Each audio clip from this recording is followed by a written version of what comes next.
Oke.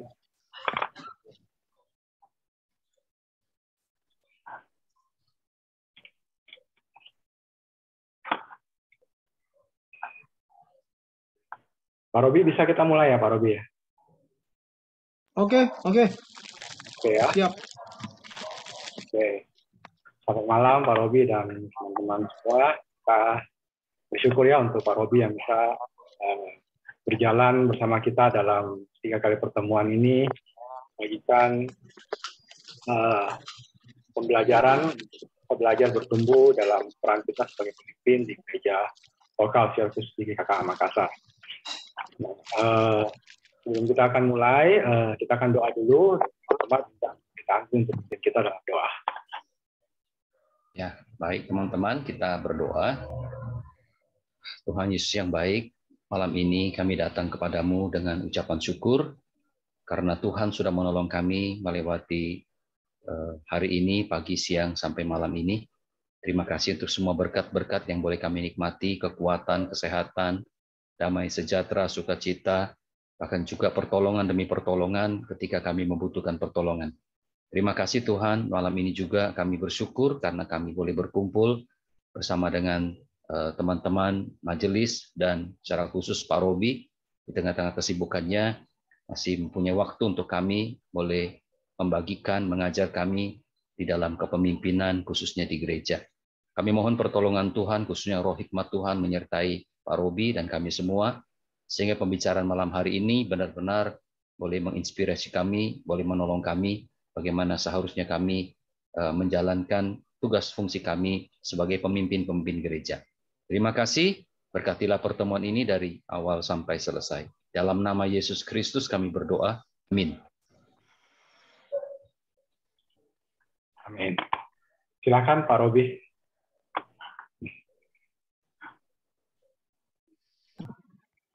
Baiklah, teman-teman, saya coba pasang ini dulu, masih kedengaran nggak ya? Bisa dengar? Semua cukup jelas? Jelas ya? Jelas? Halo? Suaranya lebih pelan sepertinya, Pak. Lebih kencang yang tadi. Oh, masih pelan? Oke sih ini. Sudah oke? Nggak tahu rekan yang lain gimana? Sudah oke. Dengar cukup? Oke, Pak. Ya? Oke, Pak. Oke, saya lihat. Dan maksimum semuanya. Oh ya, saya naikin dikit lagi mikrofon. Alright. Oke, sekali lagi terima kasih saya udah dapat kesempatan untuk berbagi. Dan memang sangat kami sangat mendoakan untuk Indonesia Timur ya. Mungkin Anda dengar sebelum COVID tiap bulan saya di Kupang pedalaman, terus juga coba membantu Rote dan lain, karena kekayaan alam di tempat Anda tuh luar biasa dan banyak orang-orang dari berbagai tempat akan datang, terutama rekan-rekan yang datang dari agama lain, dan ini resikonya akan kita lihat ke depan akan makin berat ya kalau kita tidak menyadari apa yang terjadi. Nah, hari ini kita coba bicara tentang apakah kepemimpinan, dan saya akan sampaikan apa yang saya dapatkan, lalu kita nanti diskusi bersama, ngobrol bersama, sharing bersama. Izinkan saya mulai share screen, bagaimana menjadi pemimpin inspiratif di gereja sesudah masa pandemi. Ya, oke. Pertama-tama kalau kita lihat di dalam Alkitab ada banyak tokoh-tokoh pemimpin ya. Ada Abraham, bagaimana seorang yang sudah mapan meninggalkan kemapanannya untuk ikut panggilan Tuhan. Yusuf dibuat oleh saudara-saudaranya, tapi Tuhan jaga supaya dia terlempar dari masa mudanya, dari negeri dia ada ke kultur yang berbeda, bahasa beda, agama beda. Demikian juga Musa ya, 40 tahun di negeri Mesir sebagai orang penting, kemudian 40 tahun jadi gembala, ya, kerja sama mertua, lalu setelah itu 40 tahun memimpin bangsanya. Juga Nehemia, Paulus, dan lain. Semua itu punya kesamaan, punya perbedaan. Tapi satu hal yang bisa dikatakan, tidak ada pemimpin Alkitab yang sempurna. Ya, Abraham mengalami kesulitan menghadapi istri dengan Hagar. Dan Yusuf belum selesai dengan saudara-saudaranya, dan seterusnya.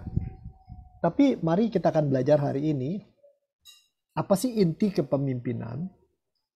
Lalu apa yang mau dicapai oleh seorang pemimpin?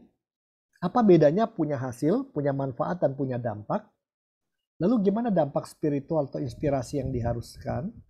dan keniscayaan perubahan yang seorang pemimpin harus lakukan. Nah, inti kepemimpinan bukan cuma status. Ada orang punya status direktur, tapi nyatanya yang mengatur segala-gala bukan dia, mungkin istrinya. Ada yang begitu. Ada juga seorang statusnya adalah pejabat tinggi, tapi nyatanya dia diatur orang sekitar dia. Ada juga orang yang statusnya adalah di sebuah gereja, saya kenal seorang pendeta senior. Tapi sebenarnya semua orang tahu yang memimpin gereja itu bukan si pendeta senior, tapi mertua sang pendeta senior. Demikian ya. Pemimpinan bukan soal status. Memang kalau punya status dan bisa memimpin, tapi tidak jamin orang punya status bisa memimpin. Memimpin juga bukan hanya fungsi, menjalankan tugas, mencapai tujuan, dan lain-lain. Pada dasarnya, kepemimpinan adalah pengaruh. Saya beri contoh, saya punya anak 3, yang satu usianya 41, yang satu 34, yang satu 27 sekarang. Sangat menarik kalau ada hal besar yang harus kita ambil keputusan, si kakak bilang A, adiknya yang perempuan pasti bilang B. Susah disatukan gitu ya. Nggak mau kalah masing-masing. Nah, tapi yang paling menarik si kecil dengarkan. Selama mamanya ngomong, semua ngomong, oke, saya dengar semua ngomong begini, gini. Petanya kayak begini. Pilihan kita cuma A, B, C. Maka saya usulkan begini.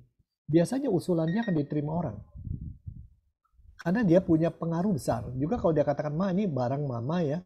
Ini panci udah setahun di tempat yang sama nggak pernah dipakai.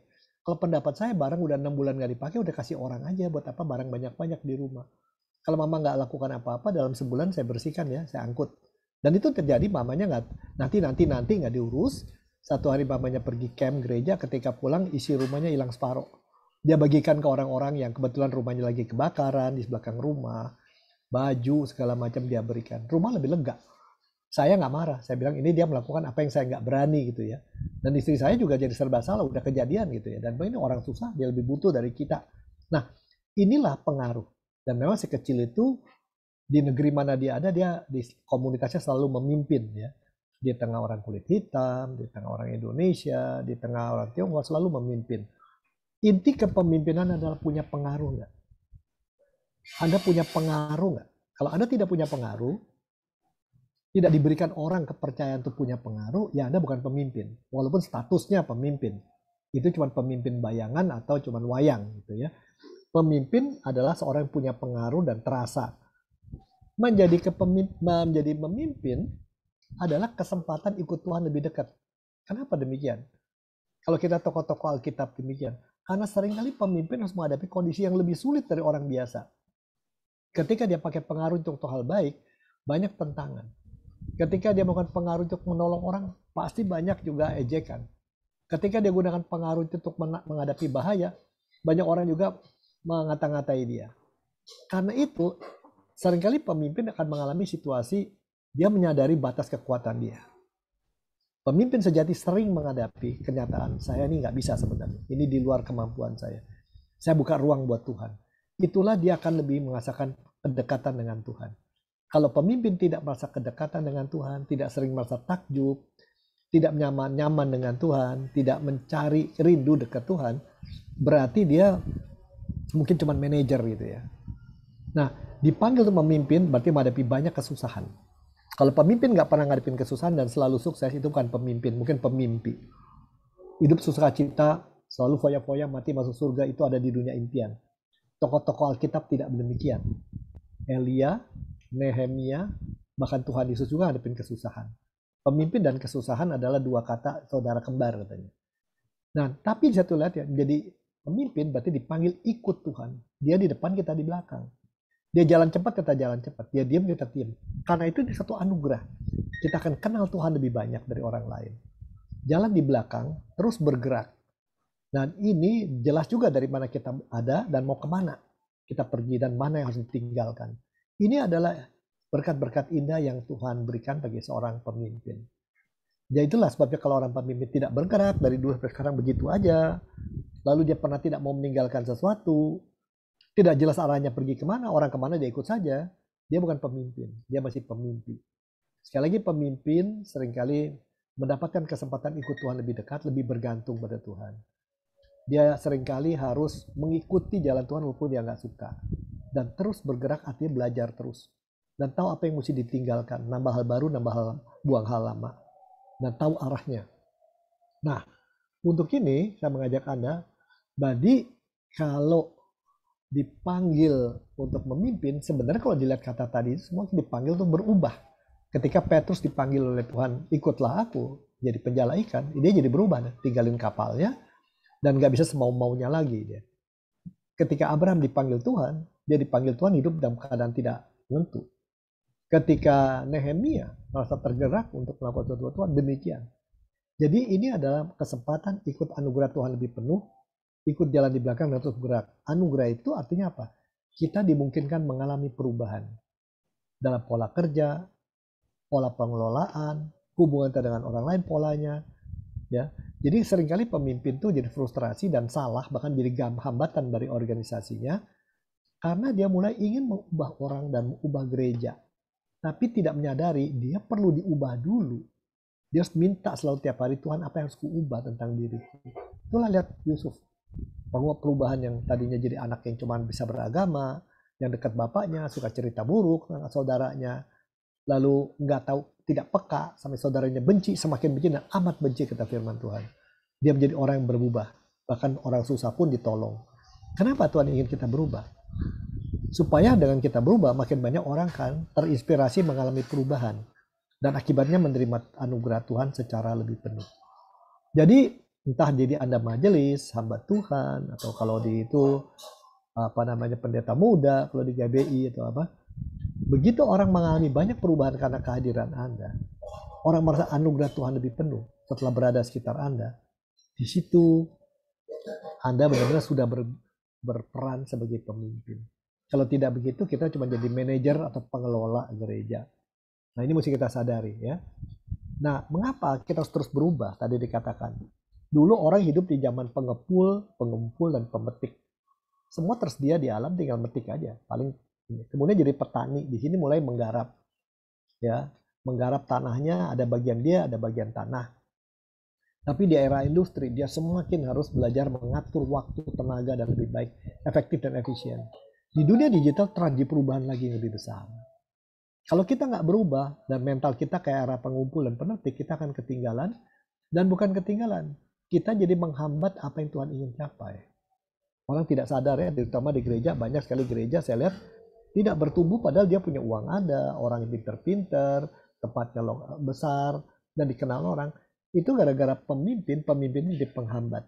Karena dia tetap tidak mau berubah ketika dunia berubah.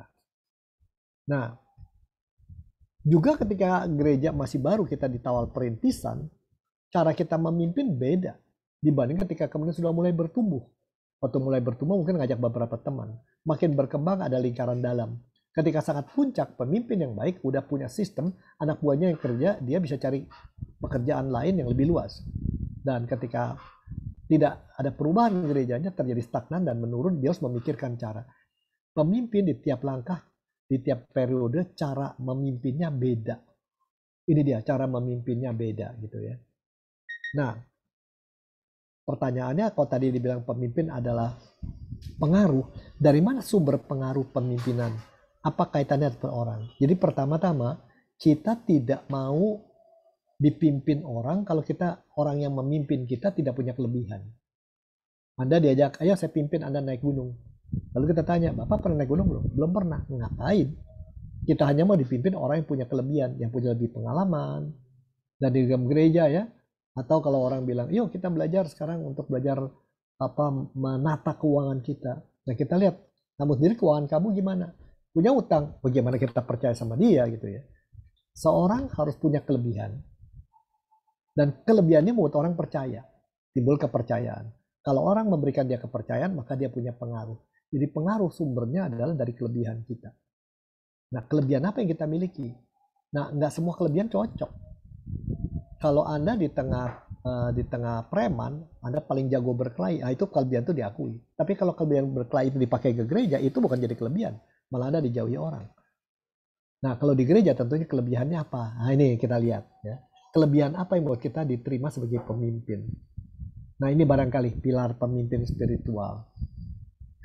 Pertama, dalam hidup seorang yang hidup spiritual. Gereja kan kumpulan orang-orang yang hidup imannya, mencari gereja itu untuk menjalani hidup iman, supaya hidup dalam iman. Nah, hidup spiritual, hidup di dalam roh istilahnya. Nah, bagaimana caranya? Seorang hidup spiritual punya 4 ciri. Punya keintiman, pengalaman keintiman dengan Tuhan. Orang yang intim dengan Tuhan, sering terpesona dekat Tuhan, sering menikmati ngobrol, dengar suaranya, doa, memuji Dia sendiri dengan Tuhan. Dan betul-betul dia rasa aman. Itu yang paling penting. Rasa aman itu penting. Timbul security. Rasa aman bahwa apapun terjadi saya bersama Tuhan. Nah, ini memang tidak mudah ya. Bagi orang-orang dari jenis-jenis tertentu itu tidak mudah merasa aman. Apalagi kalau dalam budaya yang dibesarkan orang disuruh bersaing. Merasa aman dapat Tuhan tuh rasanya aneh gitu ya. Sebab dia rasa aman kalau dirinya punya kontrol, punya kemampuan berelasi, punya uang. Sekarang belajar diam, percayakan pada Tuhan, ini nggak gampang. Tapi kalau orang hidup spiritual, dia bisa melakukan ini. Punya keintiman dengan Tuhan. Nah, ini keintiman dengan Tuhan tidak berarti selalu melihat setan atau bisa melihat apa namanya aneh. Biasa aja kok. Tapi ini. Lalu kedua, orang yang hidup spiritualnya baik mengalami perubahan panjang jalan. Karena dia ikut Tuhan, jadi kita berubah. Pandangannya berubah, karakter berubah, komitmen berubah, kebiasaan-kebiasaan berubah. Lalu K berikutnya, selain keintiman, karakter, komitmen, kesaksiannya berubah. Dia berani berbagi diri sehingga berdampak yang inspiratif. Nah, ini sangat menarik. Dan salah satu ciri lagi orang seperti ini, apapun terjadi dalam hidupnya, dalam pelayanannya, dia bisa memaknai. Kalau orang tidak menjalani ini, dia hanya percaya Tuhan Yesus, tapi tidak intim dengan Tuhan, dia jadi beragama.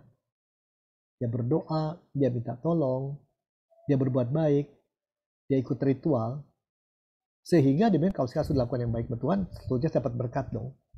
Wah, ini dagang nih kelihatannya. Tapi orang hidup spiritual, Tuhan jalan kemana, dia ikut kemana. Istilah gini, orang setelah percaya Kristus, diselamatkan, lalu apa? Harus mengalami berjalan bersama Roh Kudus. Inilah ciri-ciri orang yang berjalan dalam Roh Kudus. Kenapa banyak gereja stagnan? Pemimpinnya percaya Tuhan Yesus, iya. Cuma tidak berubah karakternya. Saya sedang mencoba menolong 2 pemimpin gereja yang terkenal untuk baikan. Keduanya pendeta. Yang satu 87 atau berapa umur? Yang satu 80-an juga. Itu udah musuhan 20 tahun. Nggak bisa. Diajak makannya, saya bilang, biarpun saya sejuta bayar makan kalian, ayo biar difoto, biar jemaat tahu dan hubungan kalian, ribuan orang akan puji Tuhan kalau kalian duduk bersama. Nggak mau. Susah kan? Nah, ini di mana tuh persoalannya? Nggak mau berubah karakternya gitu ya. Ada juga orang yang tidak mau berubah kebiasaannya. Oh, saya percaya Tuhan Yesus. Oh, saya percaya Bapak. Tetapi kalau udah duit, hitungannya banyak bener, pelitnya luar biasa gitu ya. Nah, ini ada kondisi seperti itu ya. Lalu ada juga orang yang karakternya berubah, komitmen berubah, tapi kalau bersaksi keluar enggak deh. Kalau kalangan sendiri sih oke gitu. Ini nggak mau berbagi diri. Aduh, susah ngurusin orang susah, udahlah. Ada yang begitu. Ada juga yang ketika lagi susah langsung bingung, ini maknanya apa sih kok saya dihukum Tuhan. Nah, berarti dia percaya Tuhan Yesus tapi tidak berjalan dalam Roh Tuhan. Kan di Alkitab ditunjukkan tuh, kata kunci berjalan dalam Roh Tuhan mengalami perubahan. Sehingga Roma 8:29 kita makin berubah menjadi serupa dengan Kristus. Saya kira Anda tahu itu semua ya. Nah, kalau cari skematik gambarannya, jadi pemimpin itu harus punya sumber pengaruh, kelebihan. Kelebihannya tadi itu. Di sini. Dengan kelebihan ini, dia bisa lalu orang percaya sama dia dapat kesempatan memimpin, memproses, melakukan prosesnya. Itu tadi sumber pengaruh itu boleh kata bahan bakunya. Sekarang diproses. Lalu ada hasilnya. Ada manfaat dan ada dampak. Ini pencapaian. Pengaruh, proses, pencapaian. Nah, saya stop dulu di sini. Nah, sini dulu ya. Dari 4 ini, perubahan ini, pemimpin berarti kan harus berubah. Kemudian di sini. Seorang pemimpin rohani yang tidak mengalami perubahan berarti dia hanya beragama barangkali, mengikuti ritual, aturan, identitasnya, tapi tidak pernah tumbuh bersama Tuhan. Dan ini yang jadi masalah banyak hal gereja. Yang marah, yang sakit hati, yang punya luka batin, yang ngomongin orang, yang banyak sekali hal seperti ini. Jadi inilah kata kuncinya, kalau pemimpin mengharapkan satu hasil yang indah tadi kita dapat anugerah Tuhan, salah satu anugerah itu adalah kita bisa diubah seperti ini. Ya. Berubah yang sangat luar biasa ya. Nah, ini sekali lagi tidak mudah, ini proses yang panjang. Untuk itu, saya mengajak Anda masuk ke dalam breakout room dan diskusikan dengan teman-teman, ya, dari pilar ini perubahan mana yang Anda alami 4 tahun terakhir paling banyak. Perubahan mana 4 tahun terakhir Anda alami. Tolong sharing dengan teman-teman di dalam breakout room. Kita ada 15, saya kira tiap tempat 4 orang akan cukup, ya. 4 orang di tiap breakout room. Silakan diskusi perubahan mana yang Anda pernah alami, yang Anda rasa syukuri sebagai anugerah Tuhan selama 4-5 tahun terakhir ini. Selamat bekerja, ya. Kalau ada pertanyaan silakan. Ini anjing saya juga ingin ikut khotbah nih dia. Oke, ini berapa? Sudah 15 menit, Mika. Cepat sekali. Tadi masih bicara. Kita potong ceritamu, Fat. Nah, lanjutkan ya. Iya, Lanjutkan. Jadi mestinya masa pandemi ini membuat kita belajar banyak. Saya di gereja dan teman-teman belajar banyak ya. Pertama, di awal kami di gereja ada 8 pendeta.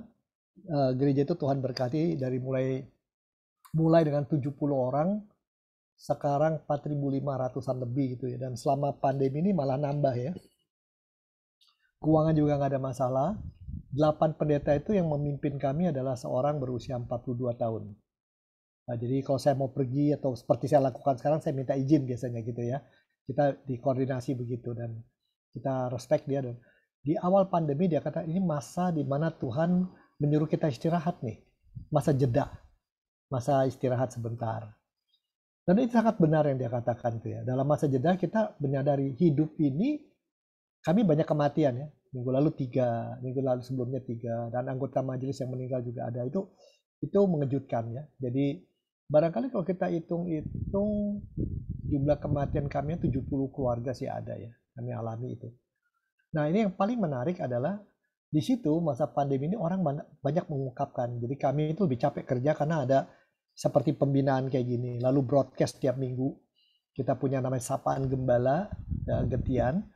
Lalu ada namanya persekutuan wilayah. Nah, dalam persekutuan wilayah mereka cerita semua. Pada saat ini kita sadar punya uang, punya tampilan, punya kehormatan, prestasi nggak ada gunanya.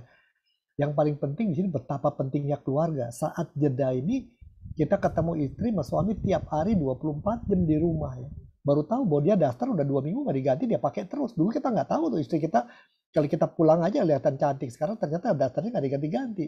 Dia juga baru tahu kita tuh rupanya kalau habis makan cuci piringnya sembarangan. Nah, lucu, tapi kita, iya ya, saat ini Tuhan berikan kita anugerah yang besar. Hidup itu anugerah. Kita punya segala, kalau hidup mau diambil seperti apa gitu ya. Nah, ini menarik. Memang dalam hidup itu kita tahu ada 3 anugerah besar. Pertama, anugerah kehidupan yang Allah Bapa beri. Di dalam anugerah kehidupan itu, di dalam kita kejadian, kita tahu ya, dia berikan kesempatan untuk hidup, berkembang, bahkan memilih gitu kan. Saya manusia jatuh. Tapi ada anugerah kedua dalam masa pandemi, itu anugerah penebusan, keselamatan. Nah, di sekitar gereja kami ada banyak orang-orang Tionghoa yang masih pakai bahasa Mandarin. Masalahnya dari 8 pendeta itu nggak ada yang ngomong Mandarin dengan baik gitu ya. Nggak ada yang bisa kalau mau jujur. Yang masih bisa ngomong nekat-nekat ngomong dan dia masih ngerti lah. Saya lah ya dia. Mereka sih anggap Pak Robi masih bisa dimengerti ngomongnya dan bahasanya masuk akal gitu ya, nggak aneh-aneh gitulah. Nah, ada seorang ibu, ini si A itu udah 2,5 tahun, 3 tahun sebelum itu kita ajak ngomong tentang Tuhan Yesus. Dia percaya, tapi nggak mau. Percaya, tapi nggak mau gitu. Tapi terakhir, begitu pandemi berjalan 3 bulan, anaknya telepon. Anaknya 8 udah jadi Kristen semua. Minta tolong didatengin musuh katanya. Ada apa? Saya takutnya bawa penyakit nih, saya sering nganterin orang ke rumah sakit. Gak apa-apa, datang ke sana, terus dia bilang, sekarang saya mau percaya Tuhan Yesus, mau dibaptis. Cuman satu dulu jawab saya. Apakah saya tidak boleh sembahyang untuk orang tua saya? Maksudnya apa, HI? Saya kan ada orang tua, pendeta yang dulu, ada satu pendeta dari gereja lain bilang, pokoknya kalau ikut Kristus tidak boleh sembayangin orang tua. Masa saya nggak boleh bersembayang buat orang tua saya supaya dilindungi sama Sangti gitu. Oh salah, saya bilang, Ai, Tuhan senang kalau kita ingat orang tua kita. Kita nggak boleh lupa karena mereka lah berkat Tuhan buat kita, yang membesarkan kita, yang menuntun kita. Kita boleh berdoa buat mereka, tapi kita bukan berdoa minta berkat dari mereka. Berdoa itu adalah terima kasih pada Tuhan, minta Tuhan ajarin kita berelasi dengan Tuhan, makin sayang Tuhan. Kita tidak boleh berdoa cuma pada Tuhan Yesus. Ya, tapi doanya mendoakan orang tua boleh. Oh boleh, kalau itu saya mau dibaptis katanya. Wah itu remaja rame. Pada waktu itu kami ke gereja kagak boleh. Kalau masuk gedung gereja aja ya aduh ketatnya luar biasa. Nah ini saya mau datang ke sana untuk baptis dia. Wah ini rame ini. Ini bisa rame, bisa berkelahi teman-teman nih. Apalagi Satgasnya Presiden ada di tempat kami. Dia ketat sekali. Masuk gereja cuci kaki, cuci tangan, cuci hidung. Alah ampun dah. Tiap 2 minggu hidung colok-colok. Udah gede hidungnya semua gitu. Tetapi menarik sekali. Ini mau. Kami datangnya benar dibaptis. Ini menarik buat kami ya. Benar ya. Jadi ada justru pada saat pandemi banyak orang menyadari anugerah keselamatan Kristus. Tetapi kami berdoa. Ada anugerah ketiga kan. Anugerah Allah Bapa, kehidupan, anugerah keselamatan, anugerah ketiga. Supaya orang berubah, bertumbuh. Jangan hanya lahir dalam Kristus. Tapi jangan hanya lahir baru. Tapi tumbuh dalam Kristus. Ya tumbuh tadi karakter, komitmen, kebiasaan, kesaksian, ya keintiman dengan Tuhan, bagaimana dia memaknai. Bagaimana menolong orang seperti itu gitu ya. Mengajarkan 5K itu, 6K itu pada mereka saat itu. Ternyata dengan ibadah online, anggota jemaat kita yang ada di Papua, di Sabang, ada di New Zealand, dengerin rame-rame gitu ya. Lebih menarik kami jadi, waduh puji Tuhan benar gini ya. Ada yang bilang, kemarin ada dari Kanada dengerin terus karena musuh kami datang ngajak makan keluar. Musuh sekali-sekali khotbah di Kanada dong saya bilang. Pokoknya siap lah saya disuruh kemana-mana. Ya, tapi bantu pelayanan kami untuk Indonesia Timur. Mereka terharu. Dan mereka katakan di sini kami sadar ya kita ini sudah diberkati banyak oleh Tuhan. Kita kadang-kadang masih kurang ya. Saya ada seorang sahabat gitu sebelum dia pandemi, selalu dia dapat untung tiap tahun tuh 11 miliar bersih ya, sesudah dipotong pajak. Lalu sekarang turun tinggal 3 miliar. Paniknya luar biasa, kayak hidup tuh udah mau berhenti gitu ya. Saya kalau dikasih 3 miliar setahun ongkos bersih, bisa cari Ayu Ting Ting, bisa cari segala macam Angelina Jolie. Dia 3 miliar udah rasanya hidup udah mau mati aja. Saya juga bingung tuh orang itu. Tapi di sinilah saat ini orang Kristen sejati bertumbuh. Ya, kami dengan pendeta 88-nya nggak gampang ya menyatukan 8 pendeta karena kami beda cara berpikir dan lain-lain. Tapi justru merasa ini 8 ini jadi seperti saudara. Bahkan tiap Kamis kita ada persekutuan doa sendiri, ngobrol sendiri, curhat sendiri, saling bantu, dan luar biasa ini pengalaman ini. Jadi memang Tuhan memberikan perjalanan terutama sebagai pemimpin, kelebihan kita intensif menghadapi ini gitu ya. Kalau kita nggak pegang ini, kita akan ambruk. Nggak ada beda dengan orang lain.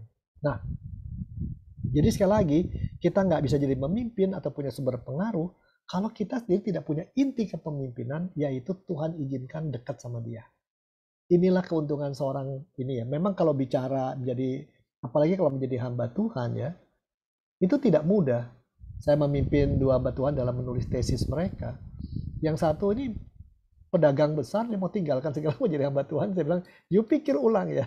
Jangan dengan emosional, tapi saya hargai. Yang satu memang sudah tinggalkan itu. Dia cerita pada umur 55-an ini mulai mikirkan juga pensiun bagaimana. Tapi memang kami udah belajar mencukupkan keadaan. Sekarang tuh lebih indah. Saya bisa bersama istri pergi ke pelayanan jauh dan ke sana. Ini kesempatan ini jarang banget dulu gitu ya. Dia katakan begitu ya. Nah, jadi sekali lagi menjadi pemimpin itu kita dipanggil untuk lebih bergantung. Karena kalau hanya bergantung pada kekuatan kita, karisma kita, kepintaran kita, prestasi kita masa lalu, relasi, makin lama masalah makin besar kita akan ambruk. Ya. Nah, bagaimana proses itu kalau bilang tadi kan kita udah bilang ini sumber ya, ini sumbernya. Kita udah bicara sumber power ini tadi. Sekarang mari kita bicara bagaimana proses memimpin. Besok kita akan dalami berapa kali lagi. Tapi saya tunjukkan proses memimpin itu pada dasarnya cuma ini. Kalau kita punya kelebihan, maka orang bisa memberi kepercayaan pada kita punya pengaruh. Pengaruh itu dinyatakan di dalam apa? Pemimpin itu beda dari orang lain. Pertama, visi kita. Kalau orang lain visinya gue punya anak, kalau bisa anak sekolah di luar negeri, punya rumah, mungkin setelah itu gue punya duit, 2-3 miliar, masukkan surat berharga negara, dapat 6,5%, tiap bulan bisa dapat 15 juta, bisa hidup lah gitu ya. dan gue sehat petua. Kira cuma hanya itu. Tapi seorang pemimpin dalam pelayanan lebih dari itu gitu ya. Bukan itu. Bukan hanya soal jasmani, lebih luas dari itu. Misalnya kami ingin gereja ini menjadi gereja yang bersahabat. Itu pendeta kami, pendeta Adi yang masih muda itu bagus. Dia merumuskan gereja kita gereja bersahabat.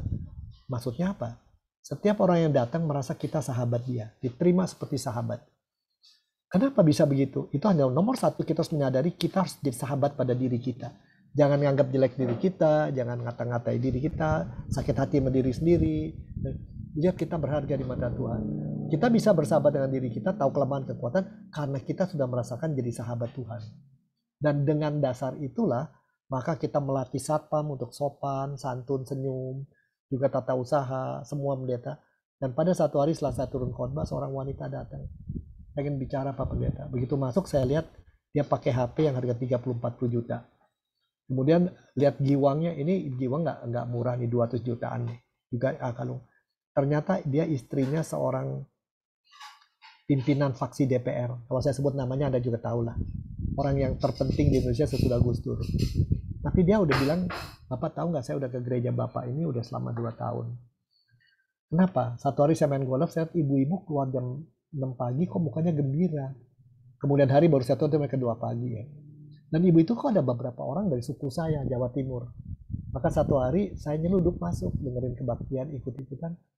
Saya pakai jilbab, mereka tahu dan mereka nggak ada masalah. Kemudian ikut pemuda dan ikut komisi wanita, diterima apa adanya. Terus saya tanya, Bu, kenal, jadi udah ngerti tentang apa yang Ibu belajar di sini? Berubah apa setelah ikut sini? Ya, saya baru sadar pemahaman saya tentang Tuhan Yesus beda ya, salah ya katanya. Banyak saya mesti pelajari gitu. Kemudian di sini orangnya baik-baik, saya punya sahabat di sini. Mereka tahu saya Muslim kok diterima ya. Saya kan nggak haram kemarin. Enggak, saya bilang harum kok, saya bilang. Ya, parfumnya harum, saya bilang harum, ada masalah, jangan khawatir. Anytime. Saya pengen dibaptis gitu. Kenapa? Sakit hati sama suami. Loh, mau dibaptis kamu mesti ikut Tuhan Yesus pakai sakit hati. Ya dia konflik sama suaminya. Kami coba damaikan. Dan akhirnya suaminya telepon. Orang penting banget deh. Dia bilang, aduh terima kasih kalian orang Nasrani. Waktu banjir juga tolong-nolongin orang di kapal. Dia telepon dari kapal. Akhirnya meninggal bapak itu. Ibu itu nggak sempat dibaptis tapi pindah kembali ke kampungnya. Nah, dia tidak pernah dibaptis. Tetapi dia sudah kenal Tuhan Yesus. Dan dia mungkin sudah mengalami hidup dekat orang dibaptis. Nah, itu yang diinginkan pendeta muda kan. Kami harus jadi sahabat buat semua orang. Jadi kalau orang datang ke Kayu Putih heran lihat pendeta bercanda atau sama lain. Tadi juga lihat staff kok pada ngantuk semua sih lo orang. Saya ini ada 2 konseling saya bilang. Ya ini Boksu, manggil saya Boksu. Ini ngantuk nih, hawanya panas. Dan ada pesan kelapa. Saya kasih uang nih pengen pesan kelapa. Pesan kelapa 100.000, rame-rame minum. Senang mereka gitu. Nah, pengalaman-pengalaman itu penting gitu ya. Visi kita menjadi gereja yang bersahabat supaya mereka tahu Kristus itu bukan jauh di sana. Roh Kudus bukan jauh di sana. Tuhan menjadi sahabat mereka. Saya adalah anak Tuhan, mau jadi sahabat mereka. Itu satu. Itulah sebabnya pertumbuhan tinggi ya. Semua orang mengatakan yang pindah ke kita, di sini kita diterima, nggak dilihat sukunya apa, nggak dilihat kekayaannya apa. Bahkan nggak dilihat bercerai atau kawin atau apa, nggak ada masalah kok itu ya. Kedua, pemimpin itu harus beda selain visinya begitu luas. Dia juga punya kemampuan berelasi dengan orang. Sehingga orang merasa terinspirasi sama dia. Nah ini susah. Berelasi sampai orang merasa terinspirasi. Kemudian dia pintar berkomunikasi, orang ngerti apa yang dia omongin dalam bahasa sederhana. Dia juga kalau ada masalah bisa menolong orang menemukan solusi. Bukan dia ngasih solusi, tapi dia menolong orang menemukan solusi. Dan kalau ada program, dia bisa implementasi, bukan cuma ngomong. Implementasinya aplikasi nyata. Lalu kalau punya tim, dia mengedukasi tiap orang. Pemimpin yang hebat adalah menghasilkan para pengganti yang siap mengganti dia. Lalu di mana kondisi sulit dia bisa tunggu menanti intervensi Tuhan. Kita nggak terlalu cepat. Dan akhirnya merefleksikan selama sekian lama Tuhan bikin apa pelayanan. Inilah proses memimpin yang seharusnya. Ya, kalau di gereja di mana saya ada, kami dievaluasi itu secara berkala oleh teman dan majelis. Ya, suka dikasih masukan, Boksu jangan marah ya. Saya pernah ditegur gitu, bukan tegur, Coach Bayu bagus, tapi kadang-kadang penasaran baru 40 menit keudahan sih.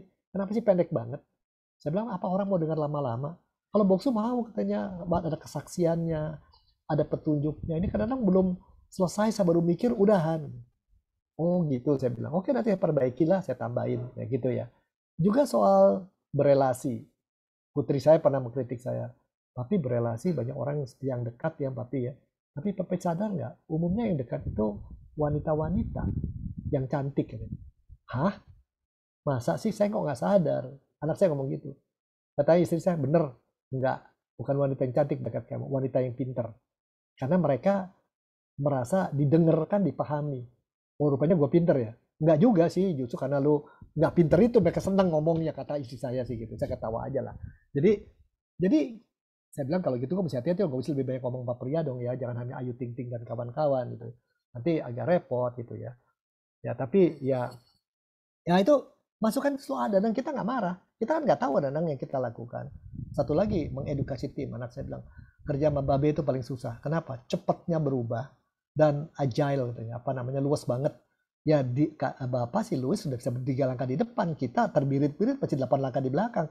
Bawa pelan-pelan kayak gitu. Oke, lain kali kalau saya mau bikin keputusan, ada tindakan, ada persoalan, saya ngajak ngomong dulu 2-3 kali sampai mereka nangkep, oh maunya gitu. Nah, ini sangat menarik. Jadi sepanjang proses memimpin itu, nggak pernah ada yang sempurna. Justru yang indah itu adalah kita minta masukan dari orang. Ya, adakah yang bisa kulakukan buat kamu? Kata Elia kepada Elisa sebelum berpisah. Seakan-akan mengatakan, saya ini udah guru kamu, udah saya lakukan segala. Jangan-jangan ada yang saya masih belum tahu. Kamu saya kasih tahu dong apa yang belum kulakukan. Itu guru sejati itu. Itu guru sejati, nggak merasa tahu. Itulah proses memimpin. Oke, stop dulu di sini. Ada pertanyaan nggak? Ada pertanyaan nggak? Jadi ada 6 C ya. 6 C yang sangat penting. Sekali lagi, akarnya harusnya pada tidak pada spiritualitas.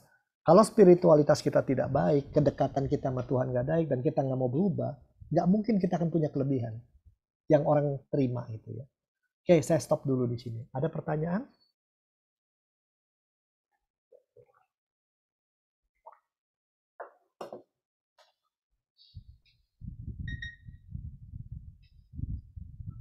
Anda mau baca bukunya nggak tentang ini?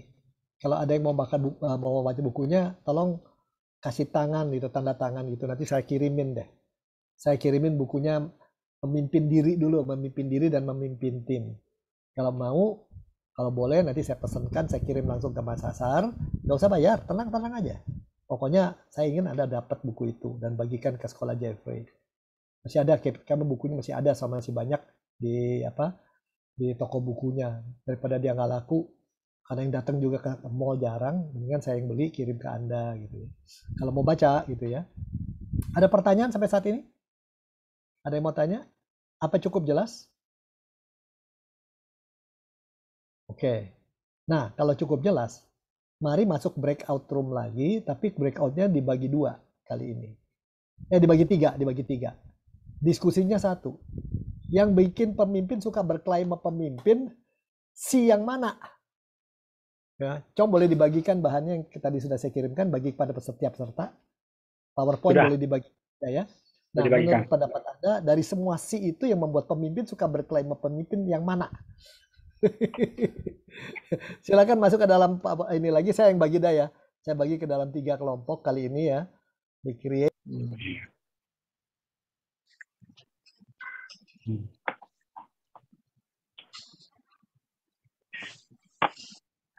Masih ada yang belum mau udahan.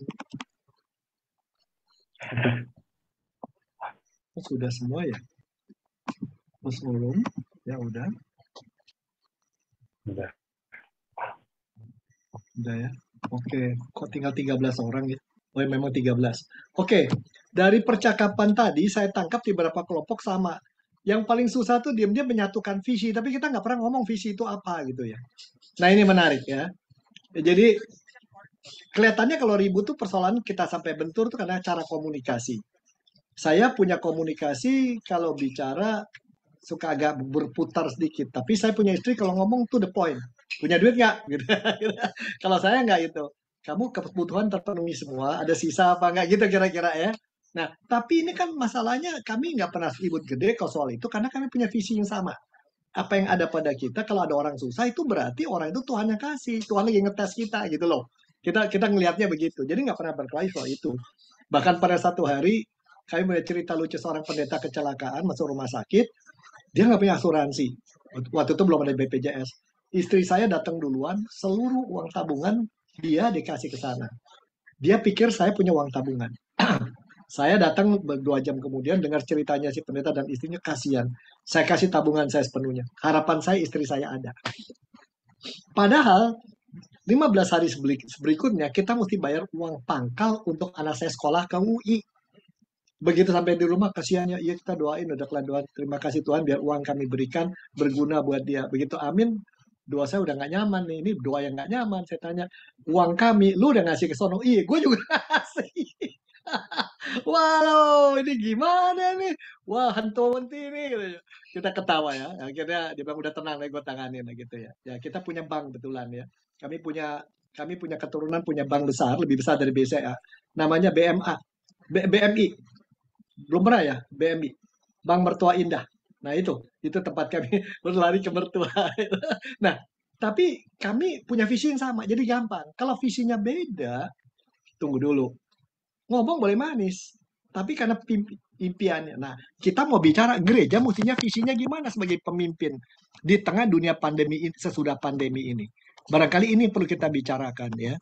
Nah, ini saya kira sangat penting dan lain-lain ya. Nah, ini udah saya nggak usah detailkan ya. Ini Anda masing-masing tinggal baca sendiri, udah ngerti. Tapi buat saya lebih penting adalah kita nggak akan bisa jalan ini kalau kita di pusat diri kita adalah aku dan diriku, apa yang penting bagiku. Apalagi seorang yang mau merintis satu jemaat, jadi perintis, udah gede, makin besar, dia yang memulai dari nol, pengennya anak-anaknya melanjutkan dan sebagainya. Maka nanti berkuasa dia, akunya besar, maka tidak bisa tadi visi, relasi yang ada di indoktrinasi, kolusi, dominasi, korupsi, dan pembekuan tradisi. Banyak tanpa berasa gitu. Jadi kita hanya bisa melakukannya kalau spiritualitasnya baik ya.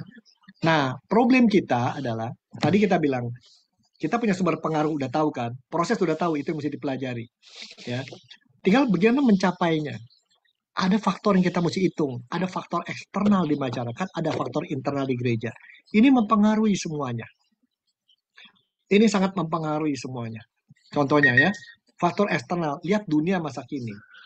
Pada saat ini warga gereja arus utama di dunia, gereja suku di dunia, Presbyterian, Methodis, Anglikan, dan lain-lain sedang stagnan atau turun dikit lah, 0,2% saya dengar, 0,01% atau 0,2%. Tapi gereja-gereja Injili konvensional ini lagi masalah nih. Mungkin kaget ya, justru gereja-gereja Injili ini dulu kan hebat, apalagi ketika banyak penggunaan radio, televisi, dan lain-lain, preacher-preacher hebat tuh muncul di sana. Sekarang nih justru lagi ambruk. Ya udah 10 tahun ini ambruknya tidak main-main. Gereja-gereja Injili konvensional turunnya besar. Besar sekali ya. Seluruh dunia besar. Terutama di Amerika. Sedangkan gereja-gereja neokarismatik dan apostolik sepertinya si Rick Warren dan lain-lain justru meningkat di belahan bumi selatan. Kalau Anda lihat yang namanya gereja di Singapura ya, itu wow, itu memang saya juga dengar pendetanya khotbah ya, Pak Chang itu, aduh bagus banget gitu ya. Dan sementara ini di dunia 122 juta umat Kristen tidak berada di gereja, tidak beribadah sebelum masa pandemi. Ini bukan mereka tidak cinta Tuhan, bukan mereka tidak baca Alkitab, bukan mereka tidak doa. Mereka capek dengan gereja. Mereka merasa gereja itu bukan menjadi komunitas yang bersahabat buat mereka. Didominasi orang tua, terutama orang muda nih yang pergi. Kalau Anda keluar negeri pulang, pasti nggak ke gerejanya, ke gereja lain, terutama di kota-kota besar. Kalau kota menengah pilihan nggak banyak ya balik lagi ke situ ya, dan lain-lain. Nah ini jadi masalah kita. Nah jadi untuk situasi Indonesia kita kenal juga apa yang terjadi di Indonesia. Kalau itu di dunia, apa yang kita lihat di Indonesia. Nah kita lihat gereja di Indonesia yang berkembang itu gereja-gereja karismatik yang bukan tradisional, yang bukan hanya ngomong Roh Kudus dalam arti perasaan dan keheranan dan mujizat, tapi yang sangat peduli sama rakyat sekitar, yang punya, kalau masuk dalam 5 tahun Anda akan belajar tentang pendalaman hidup iman, yaitu tadi karakter, kompetensi, kurang lebih begitu. Dia punya nama. Kalau IES, International English Service dari GSJA, Sidang Jemaat Allah ngajarkan, kalau masuk Anda akan kenal 3 hal. Reach, raise, and release. Anda belajar meraih, mengembangkan orang, lalu melepaskan dia, mengutus keluar. Kalau gereja, ada lagi gereja yang lain. Tiap-tiap gereja punya ini. Umumnya IGCF, itu Jimmy Untoro, IES, itu Pastor David, sama Pak Jakarta Praise Center ya, JPCC. Nah, ini semua punya apa yang namanya roadmap. Kalau masuk ke kita dalam berapa tahun, kurang lebih apa yang Anda jalani. Bukan kurikulum. Kalau kurikulum habis ini harus itu, habis ini enggak. Kayak orang mau pergi ke Bali, di situ ada tampak siling. Kamu akan kalau ke Bali sama saya akan lihat tampak siring, sanur, lihat apa, tapi mana duluan terserah. Tapi caranya macam-macam. Nah, ini satu. Kebutuhan ini gereja yang punya roadmap itu penting. Saya suka tanya kalau orang datang ke Kayu Putih dan nggak mau pulang lagi ke gereja dia, saya nggak ada Pak Pendeta kamu nih. Pak, di tempat kami tidak ada roadmap. Di sini sekurangnya ada roadmap. Kami tahu di sini belajar untuk bisa bersahabat dengan orang, bersahabat dengan Tuhan. Tuhan bukan di atas langit, tapi di dekat kita. Untuk itu saya harus jadi belajar mengenal diri saya, mengenal luka saya. Kemudian saya jadi belajar mengenai potensi saya. Bagaimana orang lain juga berkat Tuhan buat saya. Kita justru membawa kasih Tuhan. Dia menemukan sendiri gitu loh. Wow, saya bersyukur ini ya. Nah, ini pertama ini. Kebutuhan Indonesia banyak gereja tidak punya roadmap, tidak punya arah. Kalau orang ikut gereja kami akan dapat apa? Bukan kurikulum ya. Kurikulum belum tentu cocok buat roadmap. Tapi roadmap itu kita mau pergi kemana, melancong kemana, di situ ada objek-objek indah yang harus Anda alami. Kemana dulu terserah, nanti kita atur. Kedua, dunia pendidikan. Ya, pada saat ini perlunya membawa Injil ke dunia pendidikan. Mengajarkan Injil itu adalah anugerah tidak bersyarat. Tapi kalau pendidikan kita di sekolah, di gereja adalah pendidikan yang tidak ramah. Padahal kita butuh pendidikan yang ramah yang buat anak melalui belajar, melalui proses dan berelasi. Bukan melalui konten, penuangan ilmu. Orang tahu banyak anak sekarang bisa cari ilmu di tempat lain kok. Di internet juga bisa. Ketiga, bagaimana kita bersaksi dan berbagi Injil ke dunia kerja dengan bisnis. Nah, gereja-gereja Tionghoa seringkali memisah. Ya, apalagi gereja-gereja yang disebutnya dulu pietis ya. Itu duniawi, ini surgawi. Nah, itu yang masalah. Karena Tuhan Yesus sendiri kan punya bisnis furniture. Bahkan Tuhan Yesus pernah nangkep ikan tanpa surat izin dari Ibu Tuti. Kalau Ibu Susi. Kalau Ibu Susi tahu Tuhan Yesus tuh menangkap ikan tanpa izin itu menjadi persoalan gede itu. Tapi Tuhan Yesus, Paulus saja kerja. Tidak boleh dipisah antara ya, dualisme.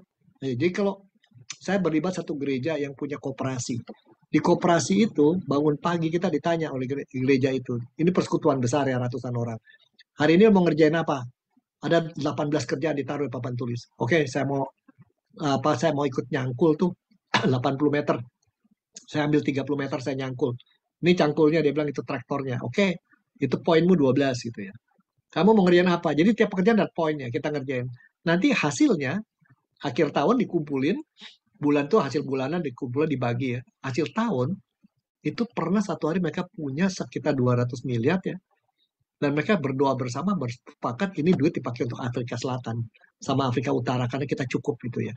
Nah, ini dia tidak memisahkan apa yang dikerjakan sana. Bertani, saya belajar bikin organic food di sana, tapi satu lagi yang mereka belajar untuk bikin mainan anak-anak dari kayu. Dan ini mainan anak dari kayu terkenal sekali luar biasa ya. Nah, ini sekarang Indonesia sangat butuh interfaith. Ya, berpingan bersama, bekerja sama dengan kalangan yang berbeda kepercayaan. Kita nggak campur-campur. Bahas apa kepercayaan kita tidak menjadi relatif, tetapi kita harus belajar bersahabat, bekerja sama dengan mereka. Ya. Lalu kelima, pembinaan kepemimpinan. Bagaimana kita belajar membuat orang mengenal pengaruhnya, kenal potensinya, kenal dia punya passion, kenal dia punya profesi yang baik, panggilannya apa. Ini perlu dilatih. Lalu salah satu rahasia orang tanya kenapa Kayu Putih kok majelis ada yang berumur 38 sekarang. 35 juga ada berapa orang. Dari 50 majelis ada 8 orang. Karena kami sudah melatih mereka sejak 10 tahun lalu. Saya yang latih itu. Hasilnya jadi kan. Lalu yang terutama pada saat ini, kita lihat pembinaan pemulihan luka batin di tengah keluarga ini banyak benar. Yang sakit hati, kakak sama adik, papa sama mama. Terutama kakak adik ya. Dan seringkali orang tua banding-bandingin sih ya. Dan seringkali orang tua kadang-kadang juga mulutnya tajam. Kamu jangan kayak papa kamu ya, kayak kelelawar pulangnya malam melulu. Si anak kesel denger gitu. Terus si papanya bilang, jangan dengar mamamu kayak bebek, ngomongnya wek wek wek wek. Si anak bicara, boksu boksu, saya ini silang antara bebek sama kelelawar, binatang apa saya gitu. Jadi banyak orang punya luka batin. Lalu kemitraan antar gereja. Nah, kita mesti geser tekanan, bahwa tekanan kita adalah kita ada untuk kerajaan Allah, bukan hanya identitas gereja. Gereja kita nggak dikenal nggak apa-apa, tapi kerajaan Allah yang dikenal, itu penting. Nah, ini kebutuhan Indonesia yang kita teliti di berbagai tempat. Nah, sementara Indonesia berubah nih, lihat aja. Pengguna YouTube sekian, pengguna WhatsApp sekian, Facebook sekian, penggunaan Instagram sekian banyak. Nah, minggu depan saya akan melatih para pendeta, kalau mau ikut silakan, bagaimana menggunakan TikTok. Ya, kita baru selesai bagaimana menggunakan Canva, dan Instagram. Nanti akan bagian TikTok. Nah, saudara, teman-teman yang Muslim lebih kuat melakukan ini, para ustadz dan itu. Mereka tausiah ya, tausiah itu pelajaran pembinaan. Mereka juga mengadakan menyebarkan ajaran mereka melalui alat-alat ini. Muslim itu membuat lebih dari 1.000 website di Indonesia menyiarkan agama. Kenapa? Dulu kalau untuk menyiar agama kan harus punya radio station yang gede, dan sekarang mereka di rumah juga bisa bikin. Para pendeta ketinggalan jauh dalam hal ini. Nah, ini jadi PR buat kita ya. Nah, kemudian bagaimana? Nah, didapatkan gereja kalau mau berhasil, yang berhasil adalah pertama mengenali siapa warga jemaatnya, karakternya, kebutuhan, dan lain-lain. Ini besok kita bicarakan kapan-kapan. Berkat khas apa? Apa kekhasan gereja kita? Kalau kami kan yang menjadi sahabat. Kenapa? Karena banyak orang luar kota ada di tempat kami. Dia butuh sahabat itu ya. Dan seterusnya. Tapi nanti kita topik tersendiri. Tapi yang paling besar saat ini kita menghadapi besarnya perubahan budaya. Budaya konvergen. Apa yang dimaksud budaya konvergen? Ini nanti untuk lain kali. Tapi saya lompat dulu secara umum begini. Orang sekarang, orang butuhkan ini. Informasi itu melimpah. Orang mau cari apa juga dapat. Interkoneksi. Orang berkoneksi ke sana kemari. Dan terjadi desentralisasi. Anda bisa saja ini direkam, kemudian Anda utak-atik, Anda yang bikin ceramah seperti saya di tempat lain, dan Anda tambah lebih bagus, itu wajar. Itu sekarang nggak ada masalah. Boleh buat kita. Desentralisasi. Bahkan pendeta tidak jadi pusat ya. Di tempat kami misalnya ada renungan WA group, itu kami minta tidak hanya pendeta yang mengisi. Jadi tiap majelis mengisi renungan. Tiap sebulan sekali. Bagus hasilnya. Ya. Nah, zaman sekarang orang membutuhkan ruang untuk ekspresi, eksplorasi, kolaborasi. Mereka butuh kreasi bareng, koleksi pemahaman bareng, berkomunitas dan membuat kesan-kesan yang bareng. Nah, dengan kata lain, warga jemaat sekarang butuh dilibatkan. Ingin diajak berpartisipasi dan kontribusi. Ingin diberi kesempatan mencipta bersama. Istilah yang dikenal, engagement, participation, dan co-creation. Gereja yang tidak melakukan ini dan berpusat pada pendeta dan majelis, anak muda akan pergi mencari gereja yang menerima ini. Saya nggak tahu di Makassar mungkin gitu apa enggak. Jadi kalau dulu gereja pastor sentris dan church sentris, sekarang multi center dan multi church engagement. Anggota GKKA tapi mendengar khotbahnya minggu, selain gereja sendiri mungkin dengar Pak Tong, mungkin juga dengar Kalam Kudus, mungkin juga dengar Pak Robi, saya nggak tahu gitu ya. Bisa terjadi begitu. Nah, lalu di internal, tadi kan faktor eksternal. Yang kita lihat ini faktor eksternal yang tadi kita lihat, ini pengaruh besar yang kita alami. Ya, orang butuh kreasi, butuh eksplorasi, demokratisasi, dan lain-lain. Sementara internal kita sedang mengalami juga hal-hal baru. Nah, gereja yang berhasil harus memahami dulu rumusan keberhasilan gereja. Apa sih ukuran gereja yang berhasil melaksanakan misi Allah? Pertama, orang di dalamnya merasakan keintiman dengan Tuhan. Saya warga jemaat maksudnya apa Pak? Sering nggak kalau kita intim dengan orang kita nyaman, kita pengen rindu dekat dia, lalu kita nyaman, rindu dekat dia, lalu kita bisa ngomong seadanya, kita rasa aman dekat dia, masa dihargai, dan seringkali dia membuat kita takjub. 4 hal itu saya bilang. Wow. Lalu saya minta tolong warga jemaat mikirkan, berapa sering kamu dibikin takjub oleh Tuhan? Berapa sering kamu mengalami nyaman dekat Tuhan? Mau berdoa nggak mau berhenti. Saya baru saja ketakjuban ada 4 orang dekat terkena kanker. Stadiumnya nggak main-main, 4. Saya bilang, aduh ya Tuhan, ya masa keempat teman kehilangan. Satu teman pelayanan di Surabaya, satu di Jakarta, satu lagi bolak-balik Jakarta Singapura, yang satu di Amerika. Saya betul-betul berdoa, udah menyerahkan diri pada Tuhan. Dan saya katakan, Tuhan, tapi kalau Tuhan masih izinkan anaknya masih kecil-kecil, tolonglah. Yang dari Surabaya, dokter gue salah. Ternyata kankernya dibilang ada 2, cuma 1. Dan ini bisa tahan kok. Aku masih punya berapa tahun ke depan. Yang satu stadium 4, datang ke sini untuk say goodbye, balik ke Amerika diperiksa-periksa, ternyata malah membaik gitu. Yang satu juga demikian. Saya sampai, wow, inilah kalau kita mau mendoakan orang, dan seringkali banyak keintiman dengan Tuhan terjadi dalam ketika ngobrol doa bukan tentang diri kita sendiri, tapi dengan orang lain. Ya, ini sangat penting mengalami hal ini. Anak saya bertanya, Pak, ukuran saya berhasil apa ya? Saya bilang, Papa sih nggak pusing. Lu kawin sama orang, kalau lu punya duit banyak, saya malah takut. Kenapa? Nanti orang mau kawin sama lu bukan dengan sama kamu, tapi cinta sama duitnya. Bisa kan? Satu. Kedua, kalau kamu cantik, saya khawatir dia sayang sama kamu sekarang, kawin, umur 50, wajahmu kan udah banyak cakar ayam. Mungkin dia cari yang lebih muda. Kalau kamu pinter, mungkin dia stres karena kamu kepintaran, semua diserahkan ke kamu. Tapi satu, kamu mengalami keintiman dengan Tuhan. Sering merasa dijamah Tuhan, kalau istilahnya orang karismatik. Sering merasa nggak bisa disangkal, ini Tuhan sedang melakukan sesuatu pada diri saya. Dan merasa diistimewakan Tuhan, ini penting. Kalau itu tidak didapat, kamu cuma beragama Kristen, tidak menjadi pengikut Kristus. Satu itu. Gereja yang berhasil adalah gereja yang di dalamnya banyak orang mengalami ini.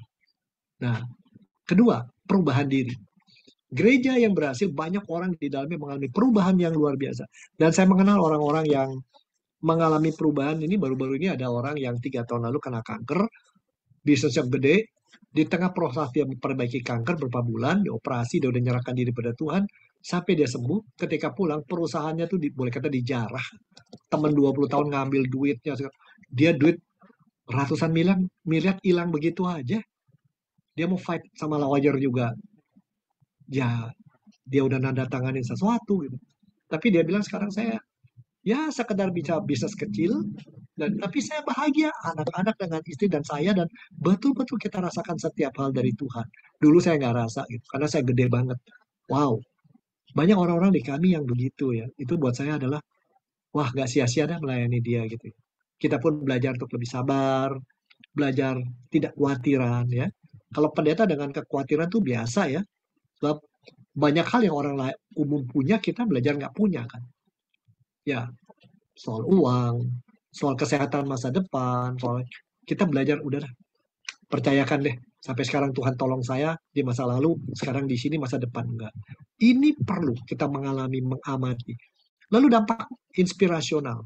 Gereja itu menginspirasi orang sekitar dia, baik yang seiman atau tidak, gereja lain atau tidak. Ini yang penting. Gereja yang berhasil kurang lebih ini menurut saya. Kalau saya amati ya, berapa gereja yang demikian. Kalau cuma gedungnya gede ya pasangin 2 orang kaya dan 1000 orang yang cuma nurut aja bisa jadi gede gedungnya. Mau cari misalnya gereja ini hebat pengkhotbahnya, yang hebat ya dia sendiri, yang lain nggak dikenal. Belum tentu yang lain tumbuh juga. Bahkan menurut penelitian Sanjaya, pemimpin-pemimpin yang terlalu hebat, anak buahnya nggak tumbuh. Menarik sekali ya. Bahkan ada cenderungan satu singa gede di satu gunung, begitu ada pemimpin baru dimakan sama singa gede. Nah ini repotnya. Jadi 3 hal ini yang sangat penting bagi segereja kalau sebut gereja ini mau berhasil. Ya. Jadi dengan kata lain, istilahnya orang mengalami penjumpaan, sentuhan atau zaman Allah ketika berada di komunitas ini. Bukan hanya melalui khotbah ya. Bukan hanya karena pendeta aja loh. Tapi karena satu sama lain mengatakan satu yang baik. Lalu sebagian besar warga jemaat mengalami hidup dan berjalan dalam roh itu, mengalami perubahan tadi ya, saya bilang. Bahkan kejelasan pemulihan. Ini perlu orang pemulihan. Bahkan berani menyampaikan Injil. Dan sebagai pribadi, keluarga dan gereja semua menghasilkan dampak menginspirasi siapa yang bersinggungan dengan mereka. Nah, ini gereja yang berhasil seperti ini. Maka orang akan banyak datang ke dalam itu. Nah, ini mendapat saya kan, pengalaman dan lihat. Saya sekarang ingin Anda mengatakan, kalau di gereja yang Anda layani saat ini, menurut Anda kira-kira keberhasilan diukur dari apa? Apakah ini atau itu? Saya ajukan pertanyaan pertama dulu. Setuju nggak gereja yang berhasil itu menginspirasi orang lain? Begitu kita masuk sana merasa hubungan antar manusianya, kedekatannya, perhatian orang luar biasa. Anda setuju nggak itu? Ada yang keberatan? Ah, enggak, berarti setuju. Kalau setuju, saya minta sekarang pakai chat room tiap orang. Pilih satu orang di tengah Anda, di tengah 13 ini, yang pernah jadi berkat kepada Anda melalui kata-kata, perhatian, sikap, telepon, pertolongan atau apa. Sampaikan terima kasih sama dia. Kamu tahu nggak, saya dulu pernah ditolong oleh kamu, atau kamu pernah mengatakan ini pada saya, dan itu dampaknya gede sekali. Saya merasa berkat Tuhan melalui kamu. Coba kalau Anda percaya dengan kata-kata saya tadi, tolong gunakan chat room, pilih satu orang untuk mengatakan gitu. Tapi jangan bekas pacar ya, kalau ada istrinya di sini jadi persoalan malahan. Ya, pilih salah satu orang, mengatakan, kamu pernah menolong saya ini, terima kasih ya. Personal ya, chat room personal satu pada satu lain. Silakan, selamat bekerja. Chatroom personalnya kayaknya nggak bisa, Pak. Ah, chat bisa kan? Tinggal ngechat kan Ini bisa. settingannya hanya bisa chat ke host dan co-host. Oh, begitu ya. Kalau Iya. di WA Nah, kalau saja gitu, bagaimana, Pakai Pak? WhatsApp bisa nggak? WhatsApp saja, Pak. WhatsApp aja, WhatsApp aja, WhatsApp. Ya, silakan WhatsApp dah. Silakan.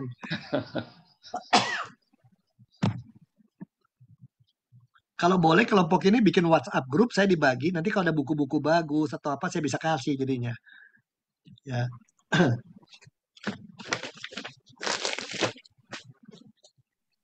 Bisa Pak Robi, nanti saya buatkan. Oke.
Oke ya, sudah dulu ya.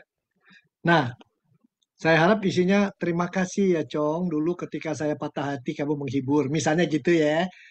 Betul, terima kasih Pak Wilson. Waktu saya sedih, yuk kok cuma senyum aja udah nyolong. Itu kan senang gitu ya. Tapi jangan sampai terima kasih ya dulu waktu aku susah aku kok kamu pinjamkan duit. Tapi itu kok bunganya gede amat itu. Jangan begitu. Nah, penggunaan bahasa positif itu penting ya. Sangat penting untuk gereja menghasilkan hal seperti tadi. Jadi kita bisa bikin teori macam-macam gereja yang bagus, tapi ini kalau bilang ini kan sederhana. Kalau gereja bikin begini. Nah, sekali lagi ini gereja butuh ini, tapi nyatanya dalam masa pandemi ini Tuhan buka jalan ya. saya buka kursus-kursus dulu cuman untuk para pendeta Jakarta datang. Sekarang kita pakai online jadi nggak usah bayar. Itu bisa terakhir saya hanya bayar satu orang. Nih besok juga tentang cara menggunakan TikTok ya.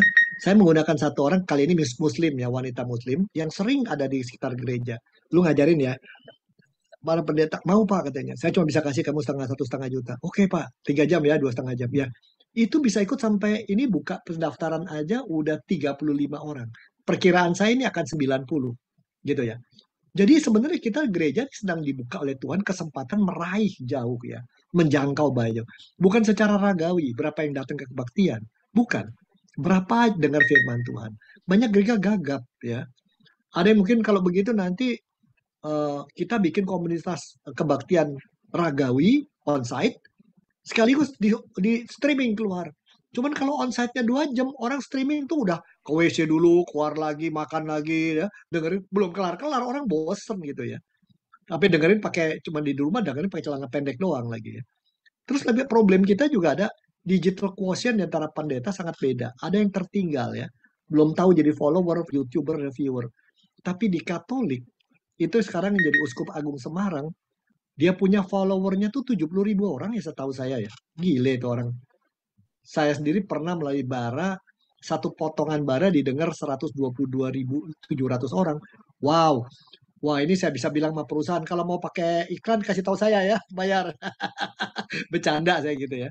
Nah, banyak juga gereja memandang orang yang budaya berkreasi, kolaborasi, eksplorasi mandiri, kebebasan informasi dan egaliter dicurigai merusak keutuhan ajaran gereja dan wibawa pemimpin gereja. Ini yang jadi masalah.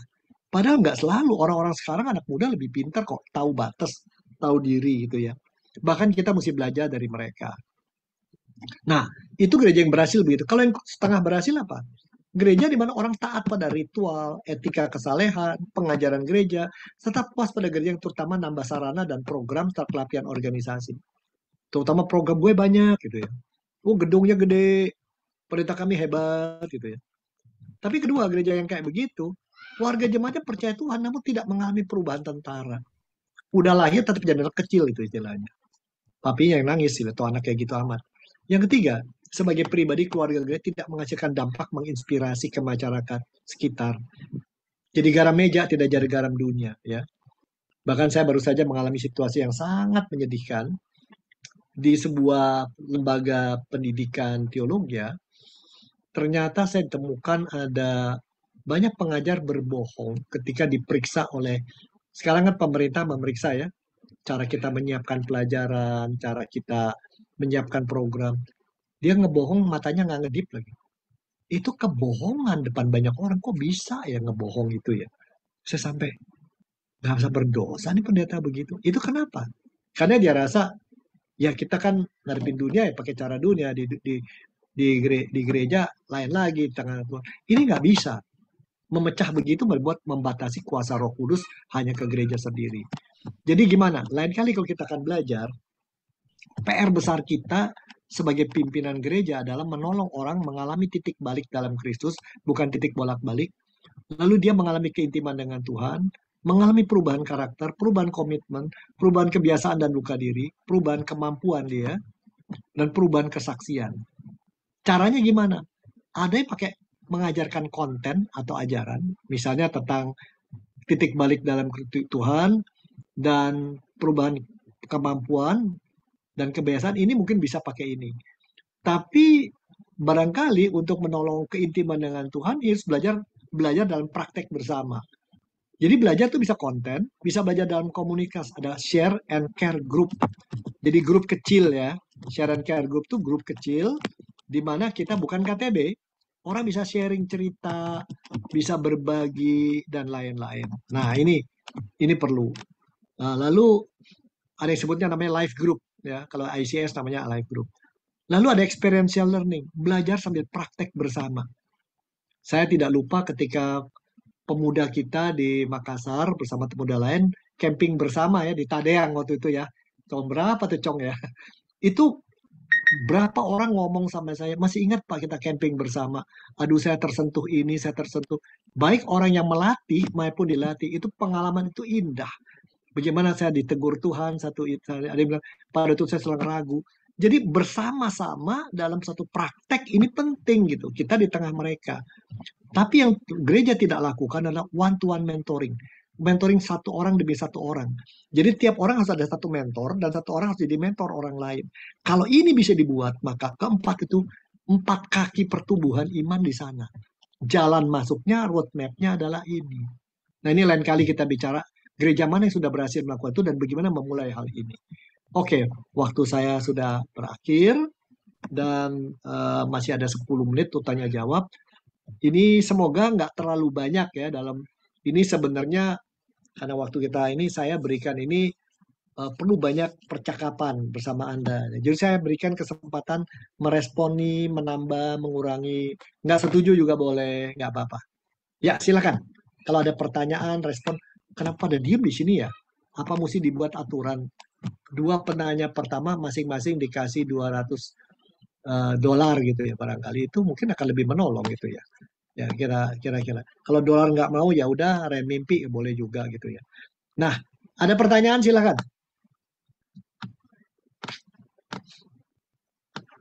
Ini bahan kuliah 1 semester soalnya. Ya.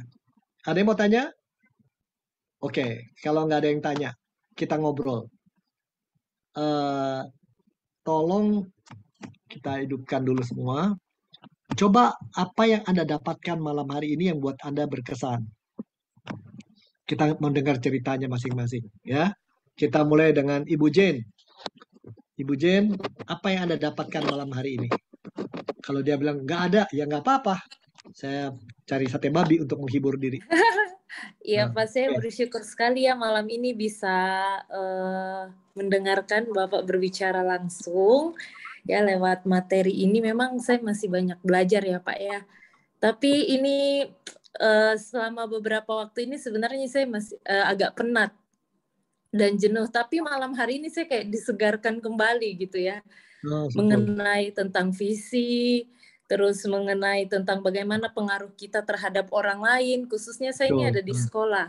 Usia saya muda, ada di tengah orang-orang yang lebih tua dari saya, tapi ini membuat saya semakin percaya diri begitu. Bagaimana Oke. kehadiran saya juga bisa istilahnya ini membuka pikiran saya, banyak yang saya catat apa yang saya harus buat dalam beberapa waktu ke depan begitu. Mengenai spiritualitas juga ya, saya pikir memang itu sangat penting sekali. Hubungan intim kita dengan Tuhan itu berpengaruh sekali dengan pelayanan kita, apalagi relasi kita dengan orang lain seperti itu. Banyak lah Pak malam hari ini. Terima Saya kasih senang Bu. sekali. Ya. Iya. Tapi satu hal ya sebagai guru hati-hati ya. 5 menit kita ngomong dengan orang itu bisa mengubah hidup. Waktu saya SMP kelas 2, ayah saya di penjara. Pertama ayah saya adalah di Partai Sosialis ya. Sama bapaknya Pak Prabowo tuh Hopeng, teman baik ya. Tapi kemudian dia sendiri suka nolong orang to the point sampai dia rela masuk penjara demi orang itu. Gila kan? Tapi begitulah ayah saya gitu ya. Idealis sejati. Tapi menarik, jadi anak miskin sekolah di BPK Penabur yang kaya ya. Ada guru ngomong kamu paling masa depan kamu paling maksimum kan jadi supir PT-PT. Gak ada masa depan gitu. Ada yang ngomong begitu loh. Waduh itu sakit buat saya. Saya sampai ngertakkan gigi dan saya bilang sama teman satu hari gua akan jadi atasan dia dan dia akan tanggung jawab atau omongan. Bener loh. 30 tahun kemudian saya jadi atasan dia dan dia inget itu. Dan dia lagi kesulitan tapi saya nolong dia ya. Saya tolong dia sampai dia bisa menikah dan lain. Tapi yang menarik adalah gini. Pada waktu saya SMA, kita diminta menulis 5 lembar tulisan tentang asal mula koperasi Kristen. Wah, masing-masing bikin. Saya bikin 10 lembar. Gurunya orang Batak, Ibu Pakpahan. Terus ibu berkata, siapa yang bikin ini? Semua bagus ya. Ini terakhir baru. Ini siapa yang bikin 10 lembar? Saya Bu. Robi katanya ya. 10 lembar Robi ya. Robi, ini sudah kelas 2 kamu SMA. Udah, nggak usah masuk kelas 3, langsung aja perguruan tinggi. Ini paper kamu setara anak SMA perguruan tinggi tingkat 3 katanya. Kamu punya bakat menulis. Jangan lupa itu ya. Tuhan sudah beri pada hatimu. Saya sekarang menulis buku yang ke-51. Kalau ibu itu ngomong, saya minta 5, kenapa bikin 10? Otakmu di mana? Mungkin saya nggak akan pernah jadi penulis.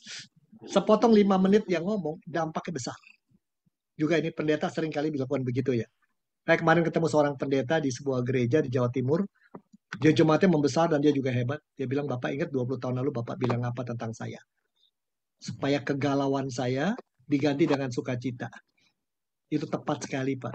Ya, itu dia sampai kemarin pegangin tangan saya bilang, kamu ini bukan anak gadis umur 22 tahun, kamu udah 45 tahun ya, dan single lagi gitu ya. Itu single itu nggak apa-apa, cuman kamu tuh badan kamu lebih besar daripada beruang besar itu, nanti orang bilang saya suka piara beruang gitu. Saya bergurau sama dia gitu ya. Dia ketawa luar biasa. Kata-kata kita sebagai guru, pendeta, majelis, 5 menit itu bisa mengubah hidup orang loh. Itu hak prioritas, otoritas yang Tuhan berikan pada kita. Itu penting sekali ya. Jadi itu yang jadi inspirasi begitu. Dan kalau kita melatih mata, melihat orang tahu kekuatannya, tahu kelebihannya, ini akan memberi afirmasi yang kuat. Nah, ini perlu kita tolong. Karena kita di orang Indonesia lebih gampang melihat kejelekan orang daripada kebagusan orang. Nggak tahu kenapa tuh. Itu orang tua melatihnya kayak begitu ya. Nah, ini kita perlu ditolong. Ya. Makasih, Bu. Siapa lagi yang dapatkan sesuatu malam ini? Ada yang mau ngomong duluan? Atau saya tunjuk? Ibu Livana udah senyum-senyum banyak. Ayo silakan, Bu.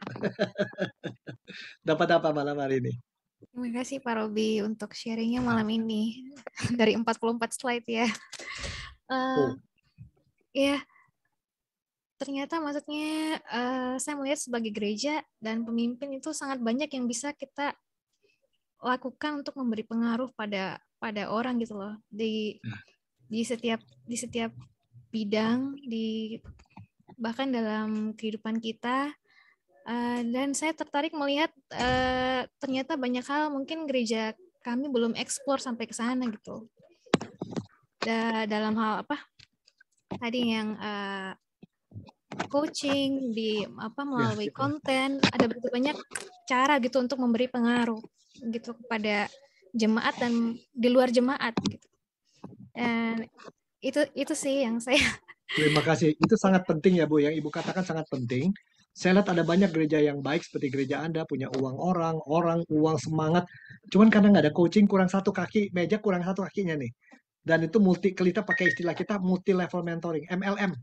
Jadi gereja kami adalah gereja MLM. Oh, tentang GKI sih ya. GKI itu gereja komersial Indonesia katanya kan. MLM itu multi level mentoring, tiap orang ada mentornya. Jadi nggak boleh nganggur gitu. Dan itu hubungan itu bisa menjadi hubungan seumur hidup ya, yang sangat indah ya, sangat indah itu jadi berkat saya di mentor satu orang. Setelah dia meninggal, sekarang saya mau nggak mau melihat istrinya itu sebagai kakak saya. Dia sakit apapun, perlu apapun, saya nggak hitungan, itu udah kakak saya gitu. Kalau dia masih hidup, dia akan bilang terima kasih. Waktu sehari sebelum dia meninggal, saya ada datang sana, saya bicara sama dia, saya bicara jangan khawatir soal si Inci. Selama saya masih kuat, saya akan tidak biarkan dia sendiri. Dan itu saya lakukan gitu. Itu karena mentor, hubungan mentor. Saya juga punya menti gitu ya.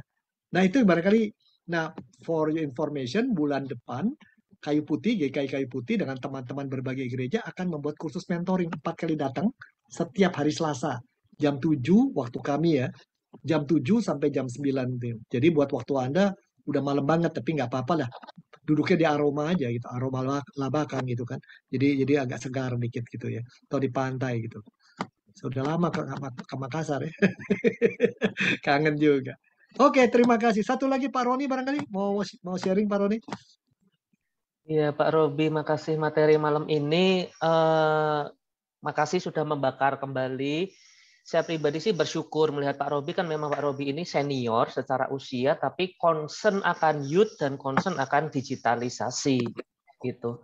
Saya pribadi ya mungkin mewakili generasi yang youth ya. Memang seringkali dalam kondisi seperti ini, apalagi after pandemic ini, jadi bimbang apakah keyakinan kami bahwa digitalisasi penting itu tuh apakah tepat gitu. Sharing sedikit, semalam saya dapat open registration itu Gibeon itu bikin tentang NFT kan, kripto. Jadi yang di sebelah metaverse aja kita belum sentuh, mereka udah kelar, kan mereka masuk ke kripto, NFT. Kita seolah-olah seperti masih jauh lah, itu nggak ada urusannya sama hal-hal rohani, bukan urusannya gereja. Nah itu kan kadang bagi kami jadi bener nggak sih gitu. Tapi hari ini banyak membakar kembali sih gitu untuk menggumulkan. Oke ya, jadi ini banyak pemuda di tempat di daerah-daerah Jawa Timur udah pada bukan main kripto ya, menambang kripto. Ya, jadi ini karena Jawa Timur lebih murah kan dia punya listriknya. Saya tahu seorang anak muda membiayai seluruh kuliah dia di luar negeri dengan main kripto dengan bikin 3 komputer dengan 5.000 watt listrik tiap bulan 5 juta itu ya 7.000 watt untuk membayar kriptonya, tapi penghasilan dia bisa 20 juta sebulan melalui kripto itu. Jadi bukan main kripto jual beli ya, yang saham kayak gitu bukan. Tapi lebih kepada dia menambang gitu istilahnya. Itu kalau kita nggak tahu ini apa sih maksudnya gitu ya. Tapi yang paling menarik saat ini ada pendeta-pendeta yang tadinya nggak dikenal, tapi karena dia rajin bikin podcast melalui Instagramnya, dia bisa raih ratusan ribu orang loh. Dan itu orang-orang muda semua di bawah 35 tahun. Saya selalu bicara sama gereja, kami yang tua ini harus belajar dari yang muda, ajari kami. Ajari kami ya. Saya belum tua benar sih, belum 80 gitu ya. Dan saya rasa kalau 80 baru remaja gitu ya. Kalau seusia saya ini saya bilang masih ya anak-anak gede dikit ya. Kalau istri saya kan sering ngomong, buktinya saya katakan saya anak-anak, istri saya, lu kayak anak kecil. Iya, gue anak gede dah. Gue anak gede gitu. Jadi jangan merasa udah tua, apalagi Pak Anggung tadi kalau ngomong udah tua. Belum Pak, kita tuh masih anak-anak Pak. Tenang Pak, tenang Pak. Kita masih anak-anak. Ya kita masih bisa dilakukan. Tua tuh hanya di pikiran. Dan kan botakan rambut. Tapi yang muda juga rambutnya udah banyak botak. Tenang-tenang aja. Pak Anggung mau nyampaikan sesuatu Pak? Mau nambahkan? Silakan Pak. Ya Pak, terima kasih Pak Robi. Jadi memang pembicaraan malam ini sangat memberkati saya dan juga ada yang meneguhkan saya Pak Robi. Ya, seperti yang saya berpikir bahwa bagaimana ya gereja ini bisa bertahan di tengah-tengah kondisi yang seperti ini, apalagi di pandemi ini. Ya, pengalaman aja bahwa kalau sekarang kita mau pergi besuk orang itu agak sulit gitu ya. Bisa tidak diterima, bisa juga karena kesibukan, jadi kita datang seperti pengganggu atas usaha atau pekerjaan mereka. Ya, tadi Pak Robi ada menyebutkan tentang setujukah Anda ciri gereja yang berhasil melaksanakan misi, yaitu keintiman dengan Tuhan. Membawa jemaat untuk intim dengan Tuhan dan mengalami perjumpaan, sentuhan ketika berada di komunitas gereja. Jadi saya bersyukur sekali, ini juga salah satu yang Pak Robi ungkapkan dan ini menjadi peneguh buat saya juga bahwa itu memang penting, yaitu bahwa gereja atau jemaat ada di dalam gereja itu bagaimana mereka bisa disentuh, bisa disapa, merasakan kehadiran, mungkin kehadiran kita bukan hanya melalui khotbah seperti itu.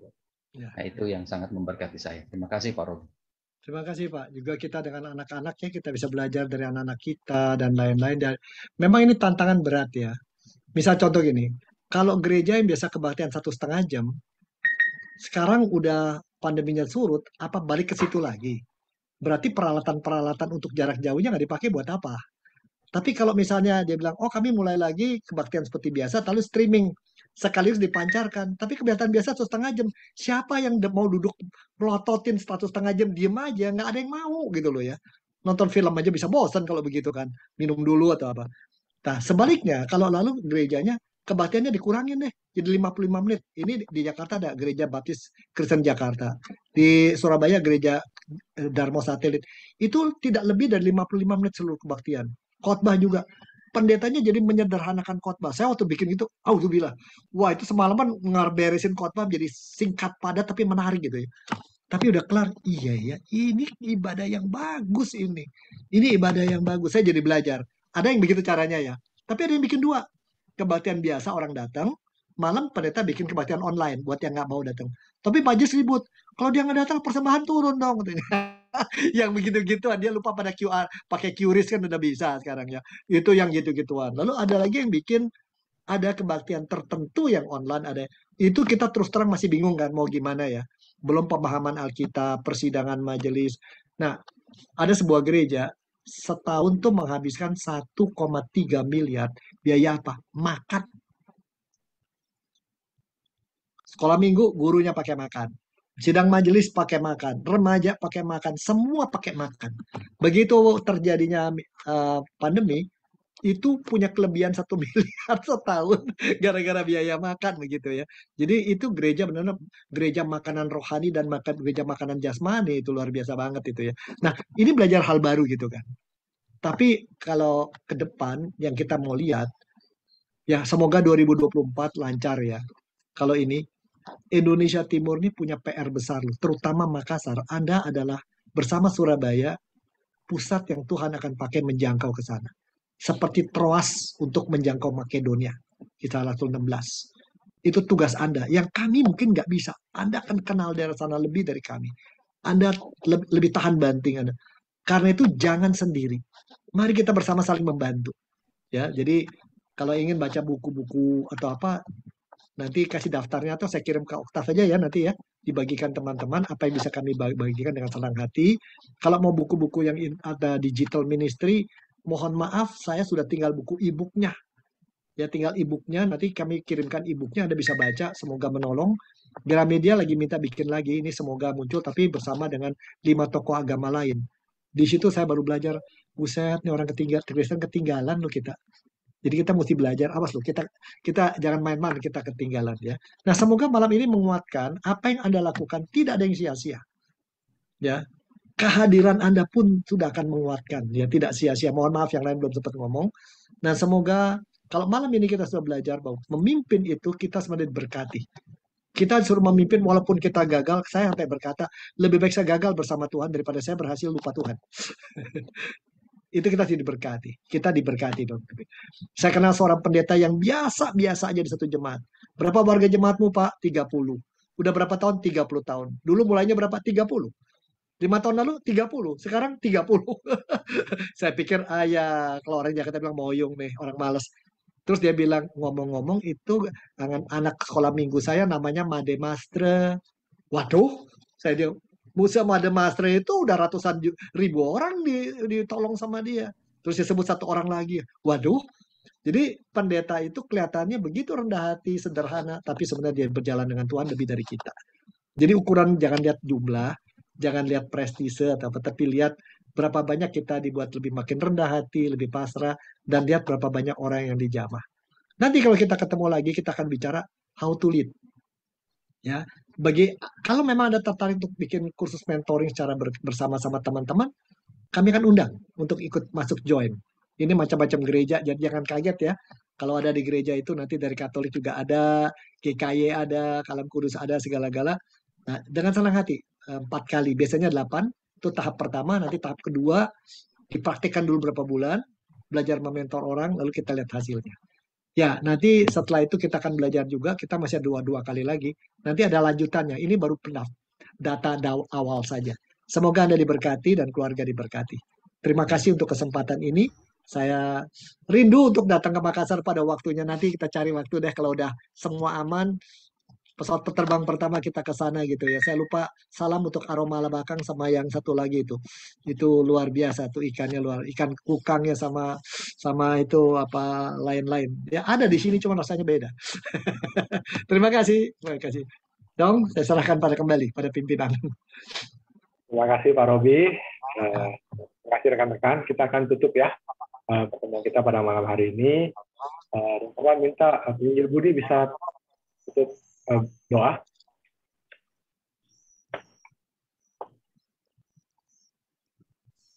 Ya, mari kita berdoa. Tuhan, terima kasih untuk kesempatan malam hari ini. Di dalam sesi pertama ini kami boleh banyak belajar tentang kepemimpinan dari hamba-Mu Pak Robi.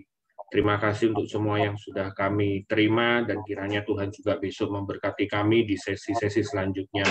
Secara khusus kami berdoa untuk Pak Robi, Tuhan terus tolong, Tuhan terus bimbing, berikan kekuatan dan kesehatan, bahkan hikmat akal budi daripada Tuhan untuk terus bisa menjadi berkat, terutama bagi kami semua yang akan menjalani sesi kedua dan ketiga nantinya. Terima kasih Tuhan, malam ini kami serahkan ke dalam tangan Tuhan. Segala sesuatu yang sudah kami alami di sepanjang hari ini, kami mengucap syukur.